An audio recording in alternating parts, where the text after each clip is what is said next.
Hey everyone, I am Ridyan Chanand and today I am going to tell you about role of HR practices in developing sustainable business.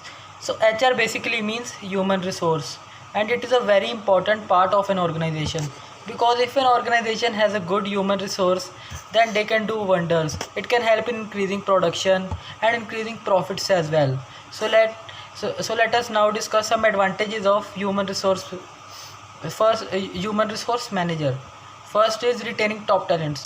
So if an organization has a good human resource manager, then the organization can easily retain top talents because the HR manager has the skill to spot these top talents. And the second advantage is training employees and motivation of employees. So whenever a new employee is recruited, he needs some amount of training to get familiarized with the working of the organization and many more things.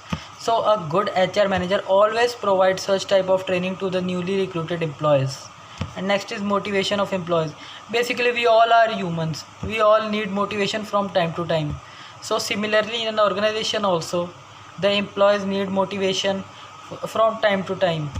And such type of motivation is always given by the HR manager to these employees. It can be monetary incentives or non-monetary incentives. And the next advantage is ensuring right type of people are hired. Basically every organization needs some kind of people, some education background, etc. So basically an HR manager sorts that kind of people and he recruits the same. And the last advantage is proper use of resources. In an organization there are various kinds of resources, like human resources also a resource, and like raw material, machinery, etc. These all are the resources. So basically a good HR always has a thing in mind that he should provide such type of human resources that ensures proper utilization of resources. So these are some of the advantages of HR